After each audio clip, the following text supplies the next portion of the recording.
We're talking to Jacob William Johnstone. He's the author of December. He's in grade 6 at Anchor Bay Middle School. How you doing? Good. Tell us about your piece. Well, it's about December because as a kid I was going to do it about Christmas, and then I thought because December, something really my favorite month is my birthday, Christmas, New Year's Eve. A lot of good stuff going on in December. Your birthday is just, your life. Okay. And Christmas you get, your gifts and family, and the New Year's and you begin. There's a lot of purpose in December. Yeah. So was it a sign that your teacher gave you, or something that you could take on your own? My teacher gave me an assignment and some of the stuff, name and the country and all that. Do you like to think about things that make you happy? Yeah. Yeah, and that's the simple as one of them. So you found out that you got published in Kaleidescope. How did you feel about it? I was very excited because my principal pulled me out to the hallway and I thought I was in trouble. And when he said that I won, I almost screamed in the hallway. Oh my gosh, that was a really big surprise for you, And when you think about writing and reading, what are some of the thoughts that come to your mind? Happiness. It makes me feel very comfortable. Stress. I call it the book. Do you read a lot of books, or what have you read? I read scary books, Stephen King. Yes, I grew up reading Stephen King too, so I totally see where you're coming from. So a lot of kids don't like to read. And how would you encourage the kids to read? Just feel down. There's books. It makes like silence, yourself. Maybe it's good. So thank you for being with us on the show today. Thank you.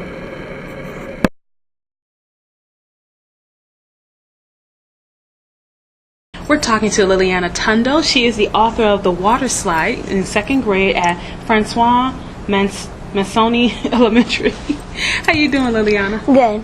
Now tell us a little bit about your piece. I wrote my piece from Kalahari. I went there, I think I was 5 and a half. I went there. I was surprised because I was really small when I was in preschool and kindergarten. I was like the smallest in my class. You had to be 47 inches to get on the ride.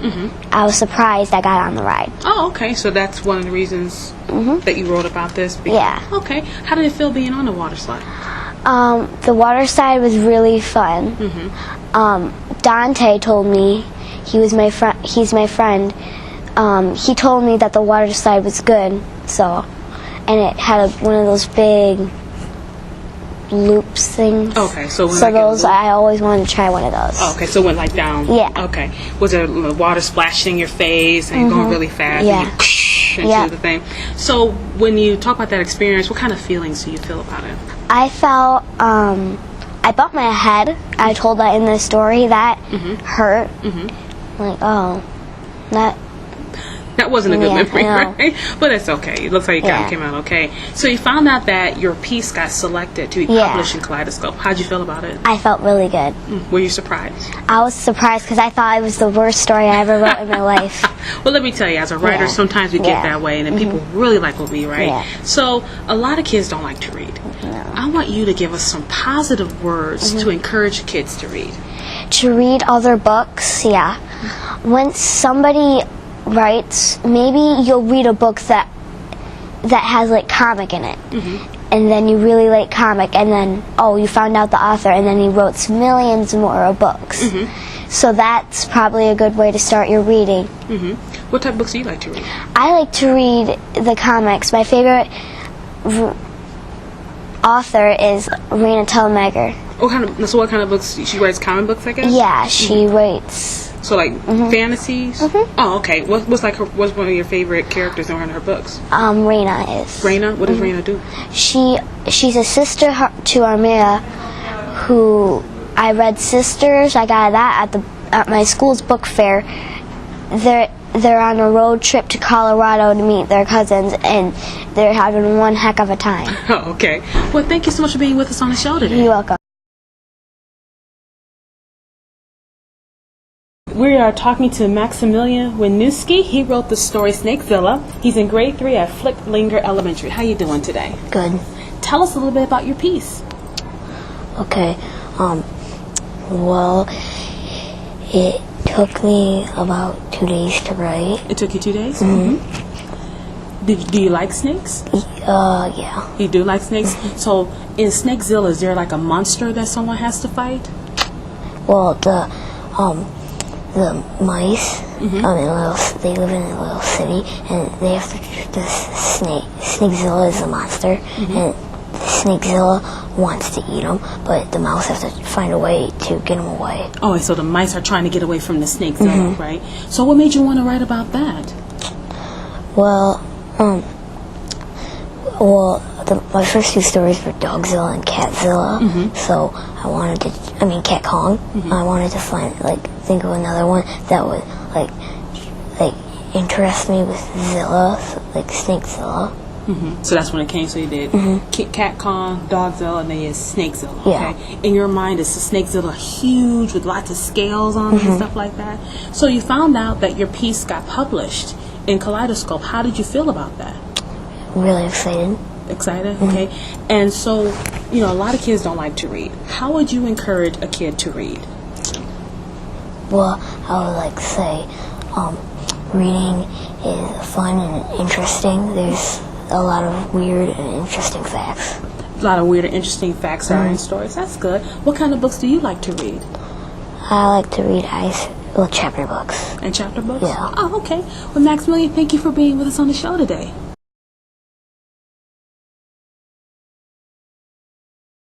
Emma Jacob, she is the author of The Lost Unicorn. She's in grade 6 at Crispin Elementary. How you doing, Emma? Good. Tell us about your story. Well, it's about 2 best friends. One's a unicorn and one's a princess. And the unicorn gets lost at night and she goes into the Forbidden River and she's trapped into a tower. And there's a dragon guarding it. So then Sophie has to go find her, and eventually she becomes friends with the dragon, and then they're like a trio at the end. So it has a little scary thing going on? Then, Yeah. Okay. Do you like stories like that in general? Yeah. That's good. So when you were coming up with the idea, what kind of things did you want to discuss? Besides the unicorn, the princess, and the dragon, what other things did you want to kind of illustrate in your story? Like the amount of friendship, and there's a scene that can be painted in your mind. It's when Sophie is trying to become friends with the dragon, and she makes hand gestures, and then the dragon understands her, and then they slowly become friends. Well, that's good. That's good. So you have to kind of meet the person halfway, kind of like that. Yeah. So you found out that you were going to be published in Kaleidescope. How did you react to that? Well, my teacher told me, he asked me he told me that he wanted me to get published into Kaleidescope, and then I got really excited, and it was a really big opportunity for me, because nothing ever happened like that before, so I was really happy about that. I'm excited for you, and I want you to use some positive words, because some kids don't like to read. So what positive words could you use to encourage a kid to read? Well, reading's really fun. You can use your imagination. It paints different pictures in your mind, depending on the reader.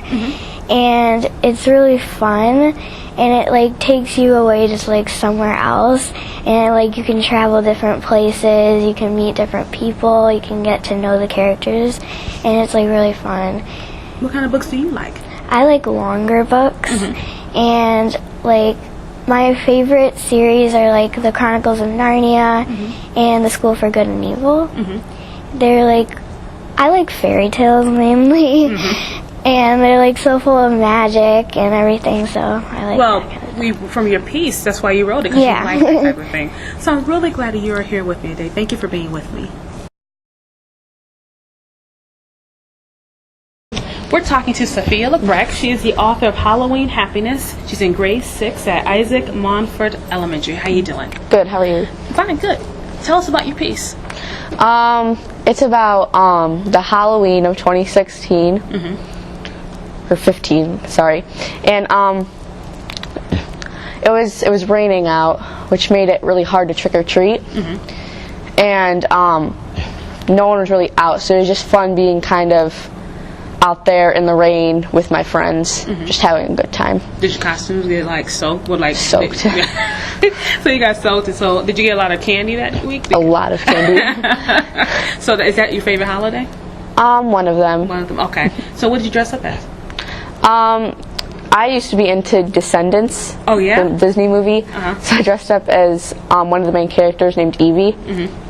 So tell us how you felt when you found out that you were published in Kaleidescope. I was really excited. My teacher brought me over to her desk and told me I was entered in.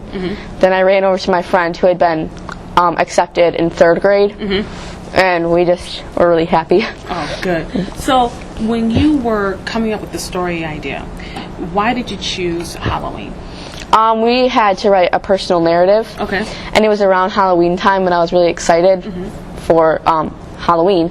And so it just brought back good memories, so I wanted to kind of recreate that feeling. What kind of books do you like to read? Well, I'm reading Harry Potter books right now. Okay. So kind of like mystical. You like the fantasy, mystical, fairy kind of stuff. Yeah. So I want you to give a positive word to encourage kids to read. I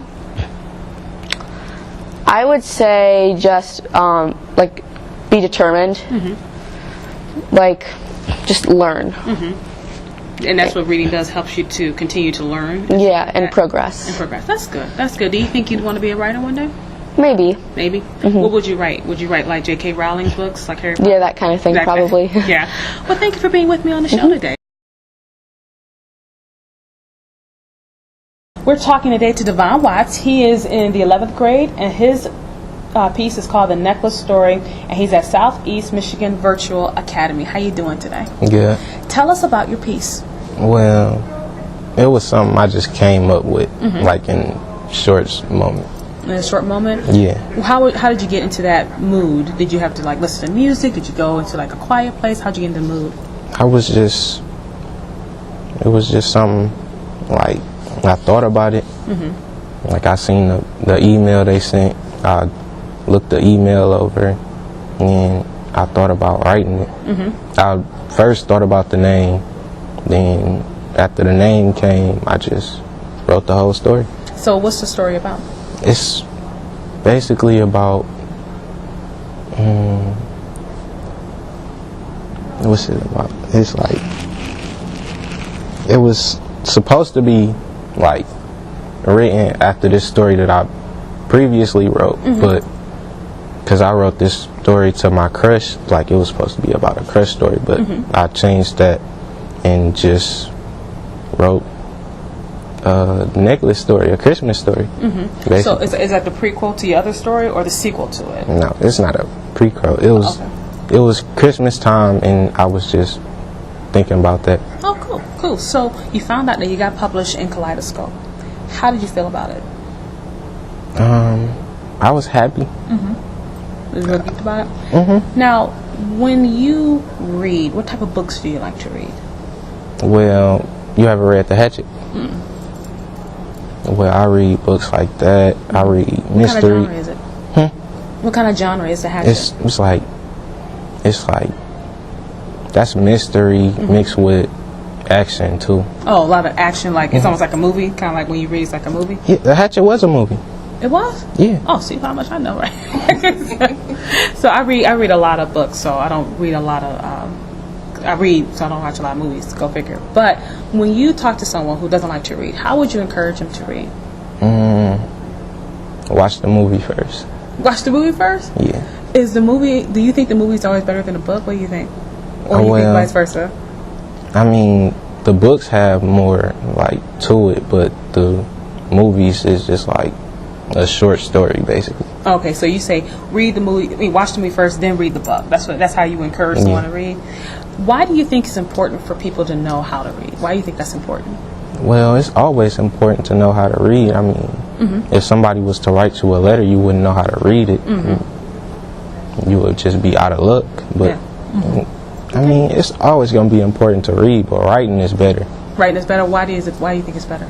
Writing, because I don't know. I always liked writing. It's like expressing yourself, I think, right? Like you express yourself, you release stress or whatever, right? You can say whatever you want when you write. That's cool. Do you think you'll pursue writing? After today, yeah. Oh, well, I want to thank you so much for being on my show and for being with me today. Thank you.